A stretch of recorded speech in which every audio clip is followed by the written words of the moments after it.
Ruhuje kandi mbahaye ikaze mwe mwese mukunda kandi mukurikira ibiganiro byacu hano kuri Maxwise TV. Muri video y'uno munsi nshaka kubereka ukuntu ushobora guhanga cyangwa se ukuntu ushobora gukora group ya WhatsApp. Ufite abantu muhuriye ku rubuga runaka, muhuriye mu bintu runaka, murashaka gushyiraho group ya WhatsApp aho muzajya muganirira, aho muzajya musangirira amakuru. Nibyo ngiye kubereka rero muri iyi video. Nimba ibyo bintu ushaka kubimenya, kurikirana iyi video uyirangize, uraza kubonamo byinshi cyane bigendanye na group ya WhatsApp. Banza ukande subscribe niba utarayikanda, kandi no kwiyonzogera y'amamenyesha, ubundi turebe uko twakubaka group ya WhatsApp. Ndatekereza wabirangije kuko ntago kugeza ubu ngubu waba utarakanda subscribe, waragiriwe amahirwe yo kugera kuri Maxwise TV. Hanyuma nimba ushaka kugera kuri gufonda WhatsApp group, mbere na mbere ugomba kuba ufite application ya WhatsApp muri telefone yawe. Nimba iyi application ntayo ufite, banza ugende ujye muri Play Store, numara kuyidownloadinga ishyire muri telefone, install, numara kuinstallingamo uze uyikandeho.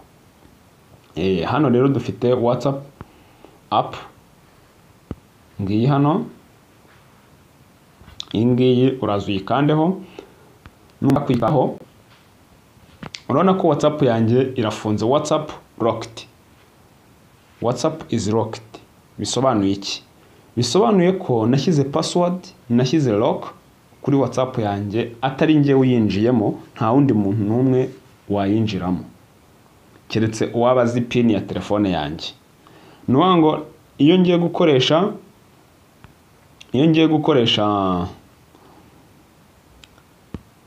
gukoresha fingerprint, ndabanza nze nkanda hano kubera ko options zinyereka ko icyo ndi bukoreshe zamaze kuvamo.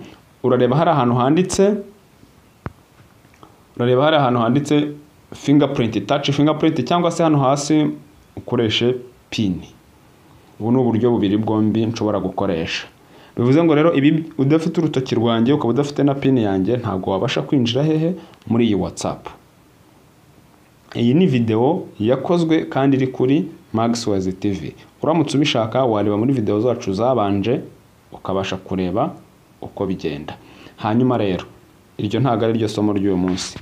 Dufunguye WhatsApp, urabona ko hahita haza group nyinshi cyane, chat nyinshi, ariko iki ntago aricyo tugiye kwibandaho, ahubwo tugiye kureba ni gute washyiraho group nshyashya. Uraza kumanuka rero, hano hasi hari ikimenyetso cyo guteranya, ubundi ugira ute ukandeho. Numara gukandaho urahita ubona amahitamo agiye atandukanye. Hara dufite ibintu bigeze muri bitatu. Dufite hano, dufite new group, new contact, new community. Ibi byombi uko ari bitatu tujya tubikenera. Ubutaha ariko rekana nabivugaho, mvuge kuri contact. Ushobora gukenera ufite nimero nshyashya ugiye gushyiraho, unaguha nimero ya WhatsApp ushaka guhita uyibika muri contact zawe, aho kugira ngo ujye kuyinyuza hahandi hirya hamwe dusanzwe twandikira nimero, rimwe na rimwe bizanakugore kuyibona kuri WhatsApp. Ikiza nuko ubanza ugaca hano kuri WhatsApp, warangiza ukagira ute ugakanda hano kuri new contact, ukazandikamo, ukazibika, tayari ubwo bayageze kuri WhatsApp. Bimwe byo kugorana ngo nayibuze ngiki igatinda kuza nta birimo. Reka twivugire rero kuri new group. Ugiye gukora WhatsApp group nshyashya, ubwo raza ahangaha naberetse hari hejuru, ahangaha handitse iki? Handitse new group. Nurangiza ukandeho. Iyo umaze gukandaho rero hahita haza urutonde rw'abantu bari muri telefone yawe bakoresha WhatsApp. Hanyuma ndakwibutsa yuko ababanza ni babandi mukunda kuvugana cyane, nibo babanza.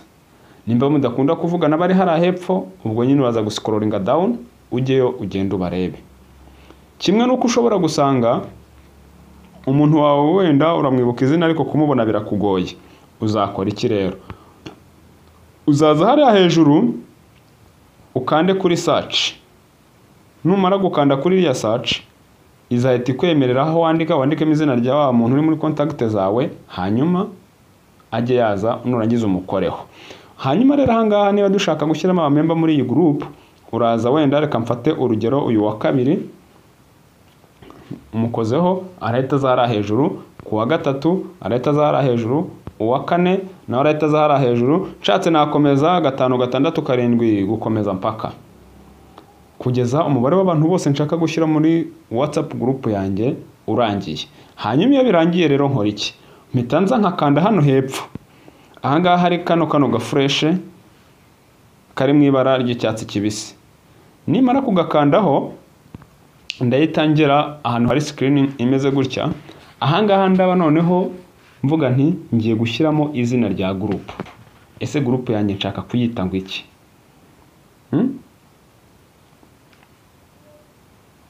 Rya tsinda murimo mushaka gukorera group, izina ryaryo murarishyira hano. Ya kipe yanyu mushaka gukora group muzajya muganiramo, ubwo group yanyu murayandikamo hariya. Reka mvuge yuko wenda group yanjye nyite Maxwise TV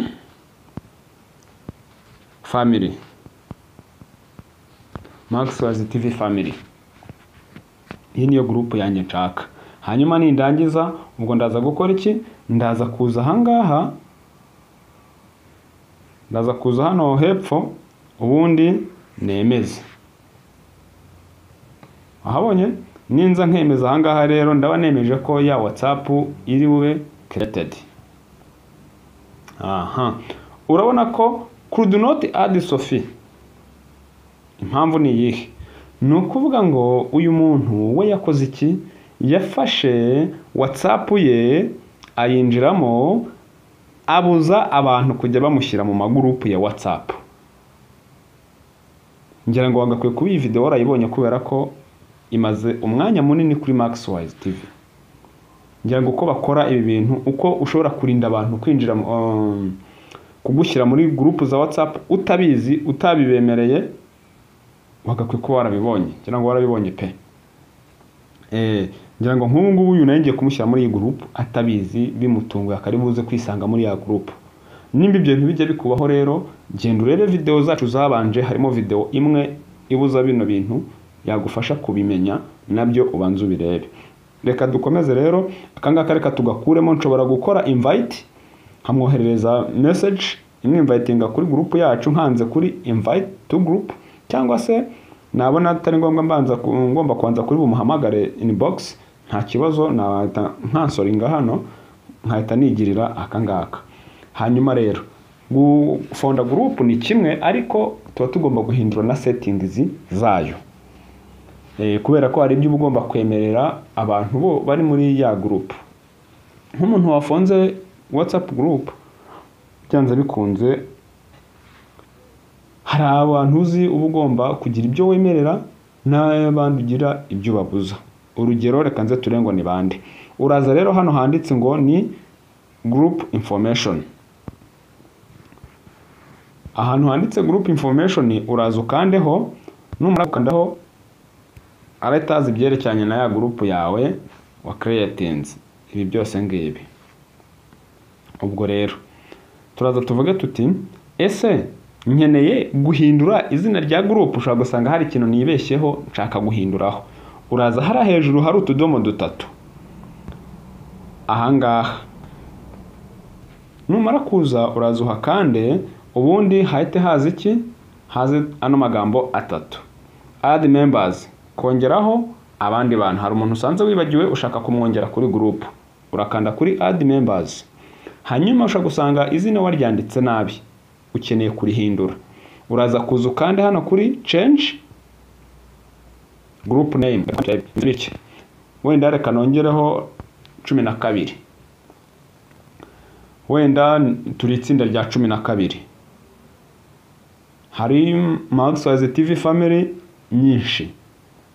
Izabanze 1 2 3 4 5 11 zarageze, iyi ni ya 12. Ngomba guhita nongeraho iki? Nkahita nza hano hepfo hamwe ari akantu k'ibara ry'ubururu nkahita nza nkakanda hano hasi hari akantu ka OK. Ngira ngo uri kukareba. okay mitenzanye kandeho ubundi izina ribe rirahindutse.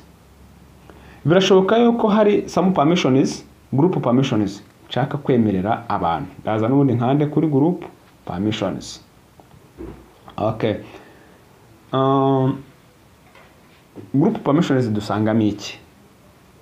Hano hejuru kuhabona ahantu handitse members, ngaha members can, ese aba member ba group, abantu bagize ya group bashobora gukora iki? Hanyuma hano hepfo n'ahandi handitse ngo admins can, sibyo? Izi ni inshingano z'aba admin, hariya ni inshingano z'aba members. Hano hari ahantu hari mu ibara ry'icyatsi kibisi, ahandi hari mu ibara ry'umukara, biratandukanye. Reka nze turebe bitandukaniye kuki. Ni ukuvuga ngo hano hejuru edit group settings, umumember wa group ashobora kweditinga group settings. Muri group settings habamo iki? Habamo izina rya group, hakabamo icon cyangwa se agafoto karanga group, descriptions of the group, ikiranga group cyangwa se ibisobanuro bya group, disappearing messages timer, no kugena igihe message zimara muri chat. Ushaka kumaramo wenda amasaha 28, ushaka kumaramo wenda se icyumweru kimwe, iminsi 90 cyangwa se zikagumamo ubishatse akazisiba.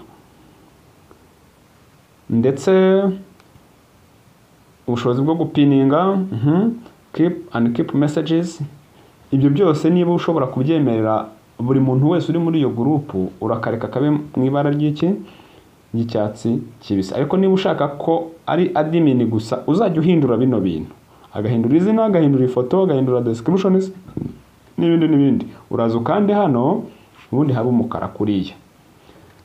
Group yawe rero nimba intego yayo ari ukuganira hamwe, buri wese aba agomba gutanga igitekerezo uko abyumva, uraza wemerere buri mu member wese kohereza message, to send message, urabirekera mu ibara ry'icyatsi kibisi. Ariko igihe cyose mu group wakoze ariyo gutangamo amatangazo, ufite abakozi bose ukize muri group, akakuzajya ubaheramo abwiriza, uhabwira icyo gukora, babwira icyo gukora. Kuko niba uri boss, ntabwo ari buri gihe uzaba ufite abakozi batanga ibitekerezo. Hari igihe uba agomba kubaha amabwiriza gusa, aricyo kiguhuza nabo. Ntawe uri bugire icyo kubaza, ntawe uri bugire icyo kubwira, ntawe uri bugire iki n'iki. Icyo bemerewe ni ukumva gusa. Uzaza hano rero send message, uhahindura umukara naho, hanyuma bigende bite, ube ubujije bari aba members kohereza message. Ndetse ni nawe ushinzwe gushyira abantu muri ya group, kuko hano hashobora kuzamo n'utari umukozi wawe, akaza akivanga mu bakozi, akaba yakinjira company wenda, akaba yakinjira iki, akumva ibitamugenewe. Kugira ngo making sure rero ko abantu ufite muri group ari abawe koko, ari abagomba kuba bari muri iyo group, ugomba kwemerera admin wenyine gusa kwinjiza abantu muri group, aho ubuza buri mu member kuba ashobora kwinjizamo undi muntu muri ya group. Naho kahindura iki? Umukara. Akandi kano karenze ahangaha rero nuko admin ashobora kwemerera umumember kuba yaza hehe muri group abanje gukora approve. Niba washyizeho link ukayoherereza umuntu ukavuga ati injira muri group, umuntu ashobora kwinjira. Hanyuma nawe niba warakanze approve new members, warahagize icyatsi kibisi, wa muntu nawe ukamwemeza akinjira muri ya group. Ibi bizagufasha iki rero? Bizakurinda ko ya link nawe ashobora kuyihereza undi muntu, akayihereza undi, hakaba kakinjiramo n'ababandi utabanje gukontorora abaribo. Bizagufasha kureba ese umuntu ngiye kwa approvinga kwinjira muri group yanjye arabikwiriye koko, agomba kuba yirimo, hanyuma ube wamwemerera. Ushobora no kuvuga uti wenda mu bakozi mfite nshaka kongeramo umwe, ngiye sinkunda kubona umwanya, reka mfate umwe mugire admin, ajye akora akazi ka admin igihe ntarimo ndaboneka. Uzabikorera hehe? Uzaza ahangaha ukandeho, nurangiza hazahita haza urutonde rw'abantu bose ufite muri ya WhatsApp group. Uwo wemeje azahita aba admin, mube muri admin 2 cyangwa 3 cyangwa 4 barenze bitewe n'icyo washatse gukora. ngayo nguko rero nuko nguko bakora WhatsApp group nibigendanye nayo ibyibanze ni ibyo ngibyo kandi ibi ngibi byagufasha. Banakwibutsa yuko nimba utarakora subscribe kugeza ubu ngubu kandaho pe. Sinzi nimba iyi video nta kintu igufashije ku buryo ubona gukanda kuri subscribe, wakandaho ugononwa cyangwa se ugakanda kuri inzogera y'amamenyesha kugira ngo uzajye ubona video zacu z'ubutaha.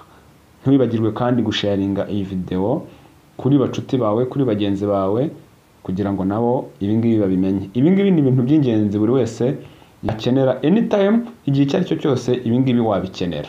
Niyo mpamvu rero mbashishikariza gusharinga ino video ikagera ku bandi bantu, tukabafasha kumenya uburyo bakora group za WhatsApp zabo kandi nta kintu kibagoye. Ndabashimiye rero naho muri video zacu z'ubutaha. Ciao ciao.